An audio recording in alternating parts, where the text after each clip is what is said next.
അപ്പം ഇന്ന് ഞാൻ ചുരിദാറൊക്കെ ഇട്ട് തലയൊക്കെ കുളിച്ച് നല്ല പൊട്ടത്തീനെ പോലെ ഉണ്ടല്ലേ. ഇന്ന് ഞാനൊരു അമ്പലത്തിൽ പോവാണ് ഗൈസ്. അമ്പലത്തിലല്ല, ഒരു ഇല്ലത്തിൽ പോവാന്നേ. ഇതാന്നേ ഞാൻ ഇന്നലെ വാങ്ങിയ ചെരുപ്പ്. ഓക്കെ, അപ്പം നമുക്ക് കാര്യത്തിലേക്ക് കടക്കാം. താൻ പാതി ദൈവം പാതി എന്നാണല്ലോ. അപ്പം ഞാൻ എൻ്റെ പകുതി ദൈവത്തിന് കൊടുക്കാമെന്ന് വിചാരിച്ചു. അപ്പോൾ ഒരു ചെറിയൊരു പൂജയുണ്ട്, അതിന് വേണ്ടി പോവാനേ.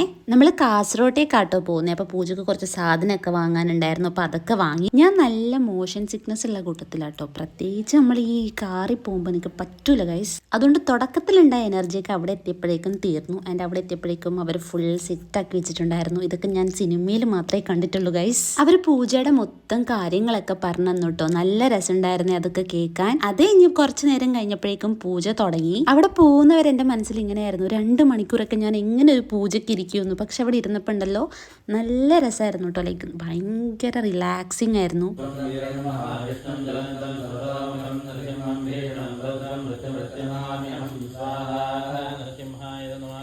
ഓൾമോസ്റ്റ് ഒരു 2 hours പൂജ ഉണ്ടായിരുന്നു കേട്ടോ. 2 hours കഴിഞ്ഞപ്പം എല്ലാം നല്ല അടിപൊളിയായിട്ട് കഴിഞ്ഞു. ഇതിൻ്റെ വീഡിയോ എടുക്കാൻ പാടുണ്ടോയെന്നൊന്നും എനിക്കറിയില്ല കേട്ടോ. പക്ഷെ ഞാൻ വീഡിയോ എടുത്തിട്ടുണ്ട്. എന്നെ ആരും ഒന്നും പറഞ്ഞിട്ടൊന്നുമില്ല, അതുകൊണ്ട് കുഴപ്പമില്ലാന്ന് തോന്നുന്നു. ഇവിടെ എനിക്ക് ഏറ്റവും ഇഷ്ടപ്പെട്ടത് ഇവിടെ 4 പട്ടിയുണ്ട് ഗൈസ്. ഒരു ഡാഷ് ഉണ്ട്, ഒരു ജർമ്മൻ ഷെപ്പേർഡ് ഉണ്ട്, പിന്നെ ഒരു നമ്മുടെ നാടൻ പട്ടി, പിന്നെ ഒരു ലാബ് ഉണ്ട് കേട്ടോ. അതിൻ്റെ ഒന്നും വീഡിയോ എടുക്കാൻ പറ്റിയിട്ടില്ല. ഫസ്റ്റ് ഓഫ് ഓൾ രാത്രിയായി. പിന്നെ ഭയങ്കര അറഗൻ്റ് ആയിരുന്നു. പട്ടി എന്നെ കണ്ടപ്പോൾ മുതൽ കുരക്കാൻ തുടങ്ങിയതാണ്. ഞാൻ വരുന്നവരെ കുരച്ചുകൊണ്ടിരിക്കുന്നുണ്ടായിരുന്നു. അപ്പം അത്രയ്ക്കേ ഉള്ളൂ. ബൈ.